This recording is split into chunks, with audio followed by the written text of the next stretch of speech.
Hello everyone, VS coaching centre में आपका स्वागत है।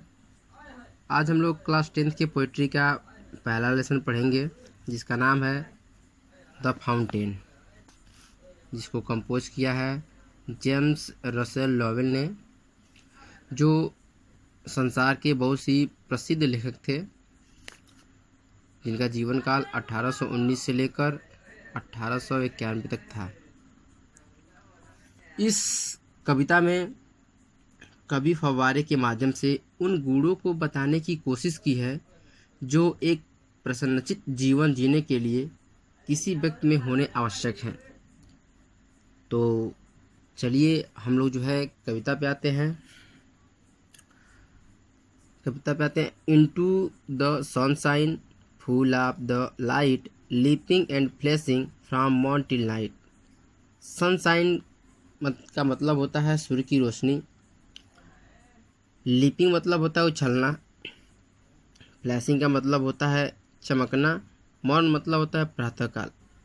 इस कविता में कवि कहते हैं कि सूर्य की रोशनी में फव्वारा बहुत चमकता हुआ तथा ऊपर की ओर उछलता हुआ प्रतीत होता है। यह सुबह से लेकर रात तक लगातार गति में रहता है। अगले संजय पे आते हैं। Into the moonlight whiter than snow waving so flower like when the wind blow. Moonlight चांद की रोशनी, वाइटर का मतलब होता है सफ़ेद, वेबिंग मतलब हिलना, स्नो मतलब बर्फ़, वाइंड मतलब हवा, ब्लो मतलब बहना। इस कविता में कवि कहता है कि चंद्रमा के प्रकाश में फव्वारा बर्फ से भी अधिक सफ़ेद प्रतीत होता है, और जब हवा चलती है तब यह फूल की भांति इधर उधर लहराता है। और जब हवा चलती है तब यह फूल की भांति इधर उधर लहराता है। अगला स्टेंजा पे आते हैं। Into the starlight rushing in spray happy at midnight happy by day.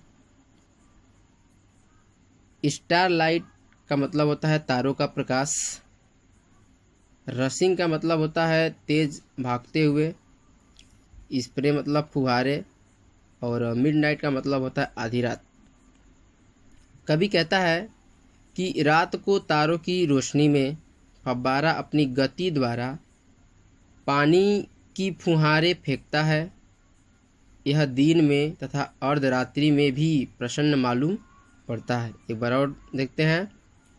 कवि कहता है कि रात को तारों की रोशनी में फव्वारा अपनी गति द्वारा पानी की फुहारें फेंकता है। यह दिन में तथा अर्धरात्रि में भी प्रसन्न मालूम पड़ता है। अगला देखते हैं। Ever in motion blithesome and cheery still climbing heavenward never a very.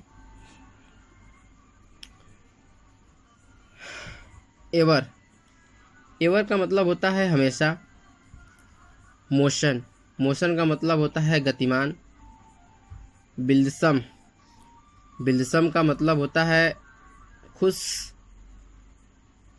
Cherry का मतलब होता है प्रफुल्लित,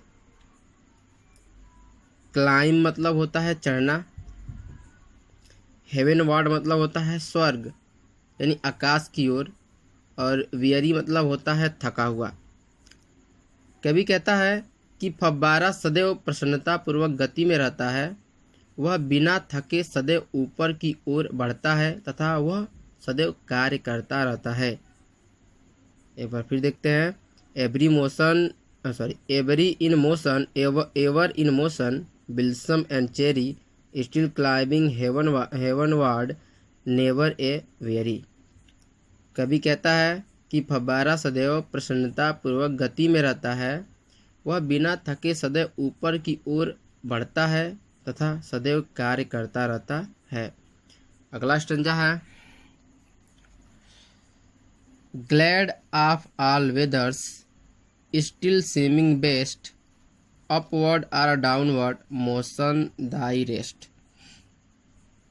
ग्लैड, ग्लैड का मतलब होता है खुश, वेदर्स मतलब मौसम, सीमिंग, सीमिंग का मतलब होता है प्रतीत होना, अपवर्ड ऊपर की ओर, डाउनवर्ड मतलब नीचे की ओर, दाई मतलब होता है तुम्हारा, और रेस्ट मतलब होता है आराम करना। कवि जो है इस लाइन में वर्णन करते हुए कहता है कि फव्वारा सभी ऋतुओं में प्रसन्नचित रहता है और सदैव अपने सर्वश्रेष्ठ रूप में प्रतीत होता है।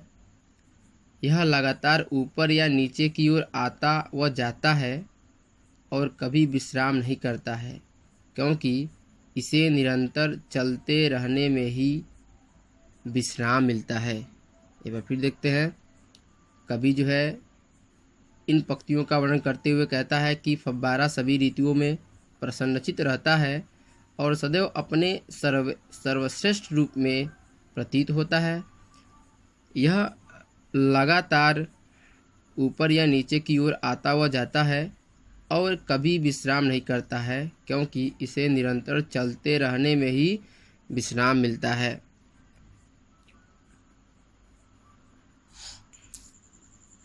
अगला संज्ञा है, full of A nature nothing can time changed every moment ever the same.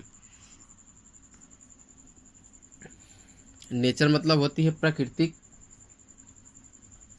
टेम, टेम का मतलब होता है नियंत्रण करना, मोमेंट मतलब होता है क्षण।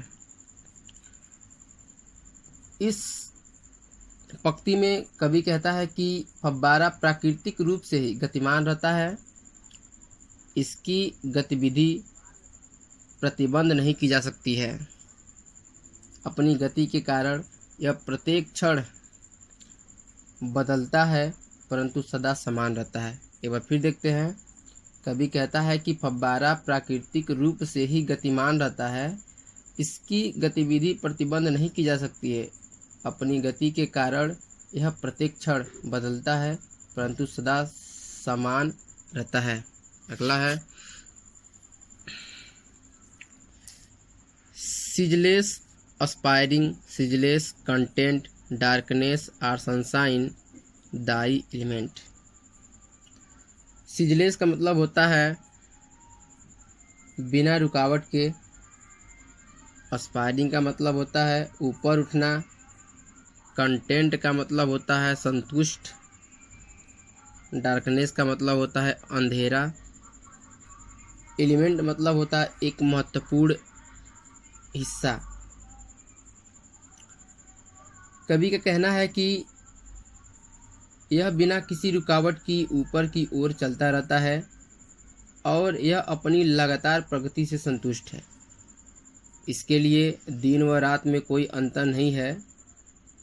इसके कार्य करने की क्रिया में भी कोई अंतर नहीं पड़ता। बिना रुके कार्य करना और निरंतरता फव्वारे की विशेषताएं हैं। एक बार फिर देखते हैं, कवि कहता है कि यह बिना किसी रुकावट के ऊपर की ओर चलता रहता है और यह अपनी लगातार प्रगति से संतुष्ट है। इसके लिए दिन व रात में कोई अंतर नहीं रहता है। इसके कार्य करने की क्रिया में कोई भी अंतर नहीं पड़ता।